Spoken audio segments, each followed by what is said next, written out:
আগৰ দিনৰ কথাবিলাক মনত পেলাওকচোন। আপোনালোকৰ মনত আছে চাগৈ কিমান চহকী আছিল আপোনাৰ আমাৰ পৰিয়ালবিলাক।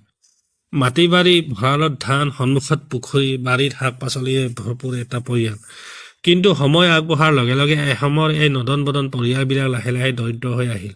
ইয়াৰ কাৰণসমূহ বিশ্লেষণ কৰিলে বেলেগ এখন চিত্ৰ সন্মুখত ভাহি আহে, যি অপ্ৰিয় হ'লেও সত্য। প্ৰথমতে কওঁ, আগৰ হিন্দু যৌথ পৰিয়ালবিলাক ভাঙি ভাগ ভাগ হ'ল। মাটি বাৰী ভাগ ভাগ হৈ লাহে লাহে নিশকতীয়া হৈ আহিল।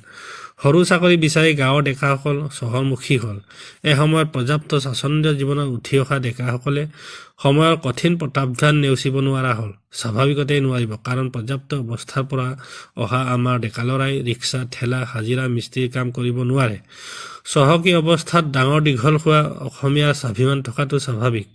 কোনো এখন চৰকাৰে এতিয়ালৈকে এই কথাখিনি হৃদয় সংগম কৰি সেই অনুপাতে তেওঁলোকক গঢ় দি কৰ্মদক্ষতা বঢ়াই কাৰ্যক্ষম কৰি তুলিব নোৱাৰিলে। আজিলৈকে এই ক্ষেত্ৰত প্ৰত্যেকখন চৰকাৰ সম্পূৰ্ণ ব্যৰ্থ হ'ল। কিছু সংখ্যক তাৰ মাজতো সেই সময়ত যেতিয়া জনসংখ্যা কম আছিল, চৰকাৰী ভাল চাকৰি বাকৰি লাভ কৰিলে, অলপ সময়ৰ বাবে টকা পইচা কৰিলে, কিন্তু ভৱিষ্যত পৰিস্থিতিৰ লগত খাপ খোৱাকৈ নিজৰ ল'ৰা ছোৱালীক গঢ়ি তুলিব নোৱাৰিলে। উদ্যোগী মানসিকতা গঢ়ি নুতুলি কেৱল নিজৰ সন্তানৰ চাকৰিৰ পাছত দৌৰিলে। 1. কলিতাই তেওঁৰ পুত্ৰক বিজ্ঞান আৰু গণিতত নাম ভৰ্তি কৰাই দিলে। 2. 3 বছৰ ধৰি প্ৰতিমাহে 30,000 টকা টিউচনৰ নামত খৰচ কৰিলে। 3. দশম শ্ৰেণীৰ কোচিঙৰ বাবে 50,000 টকা খৰচ কৰিবলগীয়া হ'ল। 4. IITৰ পৰা আৰম্ভ কৰি ITI বাছনি হ'বলৈ পৰীক্ষা দিবলৈ পুত্ৰৰ বাবে এবছৰত 2 লাখ টকা খৰচ কৰিলে। 5. শেষত এখন বেচৰকাৰী ইঞ্জিনিয়াৰিং কলেজত 5 লাখ টকা দান দি কোনোমতে নামভৰ্তি কৰালে। 6. ইঞ্জিনিয়াৰিং শিক্ষা সম্পূৰ্ণ কৰিবলৈ 4 বছৰত 10 লাখ টকা খৰচ কৰিলে। 7. MTech কৰিবলৈ আৰু 2 বছৰত 5 লাখ টকা খৰচ হ'ল। 8. ইঞ্জিনিয়াৰ হৈও পুত্ৰই এটা বছৰ একো চাকৰিৰ সুবিধা কৰিব পৰা নাছিল। 9. এবছৰৰ কঠোৰ পৰিশ্ৰমৰ পাছত পুত্ৰই 40,000 টকাৰ চাকৰি এটা কোনোমতে যোগাৰ কৰিলে। 10. পুত্ৰই চাকৰি পোৱা ফূৰ্তিত কলিতাই পৰিয়ালৰ লাডু বিতৰণ কৰিলে। আনহাতে যেতিয়া কলিতাই ঘৰ সাজিব বিচাৰিলে, 1. ঠিকাদাৰ চেলিমে 35 লাখ টকাৰ এষ্টিমেট দিলে। 2. আলিয়ে গেট বনোৱাৰ বাবে 40,000 টকা বিচাৰিলে। 3. কাঠৰ মিস্ত্ৰী আসিফে কাঠৰ কামৰ বাবে 6 লাখ টকা ল'লে। 4. দিলৱাৰক বিদ্যুতৰ ৱায়াৰিঙৰ বাবে 2 লাখ টকা দিব লগা হ'ল। 5. আব্বাছে নলাৰ কামৰ বাবে 80,000 টকা ল'লে। 6. ফাইজুলে ঘৰৰ ৰং দিবলৈ 2 লাখ টকা বিচাৰিলে। 7. ইৰফানে প্লাম্বাৰ কামৰ বাবে 65,000 টকা ল'লে। 8. হাফিজ ভাইয়ে 1.5 লাখ টকাৰ মডুলাৰ কিচেন বনালে। 9. ইছমাইলক ঘৰটো চাফা কৰাৰ নামত 3,000 টকা দিব লগা হ'ল। 10. মাইনুলে কলিতাৰ গাড়ী ডেণ্টিং আৰু ৰং কৰিবলৈ 15,000 টকা ল'লে। দৈনন্দিন কামৰ ক্ষেত্ৰত 1. মকবুল দৰ্জীয়ে কলিতাৰ জীয়েকৰ ব্লাউজ চিলোৱাৰ বাবে 1,000 টকা ল'লে। 2. ইপিনে কলিতাৰ ছোৱালীয়ে জাভেদ হাবিবৰ চেলুনত কেৰাটিন কৰিবলৈ 8,000 টকা খৰচ কৰিলে। ইয়াত ৰেপিড', জমেট', উবেৰৰ হিচাপ আৰু পাচলি, মাছ আদিৰ হিচাপ দিয়াই নাই। সেইখন এখন ভয়াৱহ ছবি।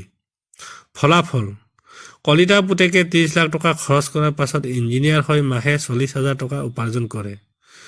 আনহাতে চেলিম ভাইয়ে ঠিকাদাৰ হিচাপে পুত্ৰৰ বাবে দুখন দোকান খুলি দিলে আৰু তেওঁৰ পুত্ৰই মেট্ৰিকত অসফল হোৱা স্বত্তেও মাহে 1.5 লাখ টকা উপাৰ্জন কৰে। 1. খালিদে 2জন ভাইক লৈ মাহে 90,000ৰ পৰা 1,20,000 টকা উপাৰ্জন কৰে। 2. আসিফে কাঠৰ কামত দৈনিক 2,000ৰ পৰা 3,000 টকা উপাৰ্জন কৰি এটা পকী ঘৰ বনাইছে। 3. দিলৱাৰে মাহে 70,000ৰ পৰা 80,000 টকা উপাৰ্জন কৰে। 4. ইছলাম ভাইয়ে 3জন প্লাম্বাৰক দৈনিক 500 টকা দিয়ে আৰু নিজে মাহে 70,000 টকা উপাৰ্জন কৰে। 5. ফাইজুলে বছৰি 10ৰ পৰা 12 লাখ টকা উপাৰ্জন কৰি গাঁৱত 10 বিঘা মাটিত খেতি কৰে। তেওঁৰ পুত্ৰই ডুবাইত মাহে 50,000 টকা উপাৰ্জন কৰে। 6. হাফিজ ভাইয়ে মডুলাৰ কিচেনত 20% লাভ কৰে। 7. ইছমাইলৰ পুত্ৰই ডেম্পৰ দোকানৰ পৰা উপাৰ্জিত ধনেৰে ছুইফ্ট গাড়ী আৰু মটৰচাইকেল চলায়। 8. মকবুলে ব্লাউজ চিলাই কলিতাৰ পত্নীৰ পৰা 1,000 টকা লয়।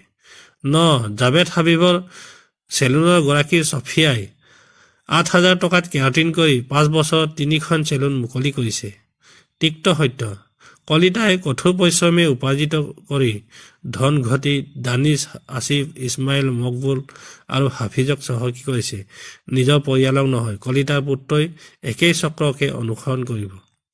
উপসংহাৰ: হিন্দুসকলক চাকৰি আৰু সংৰক্ষণৰ চেপাত আবদ্ধ কৰি প্ৰবঞ্চিত কৰা হৈছে। এজন দ্বাদশ শ্ৰেণী উত্তীৰ্ণ হিন্দুৱে চাকৰিৰ সন্ধান কৰে, য'ত অনপঢ় মুছলিমসকলে ব্যৱসায়ৰ আধিপত্য স্থাপন কৰি ধন আৰু সম্পদ সংগ্ৰহ কৰিছে।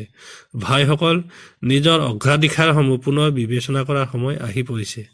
ধন্যবাদ।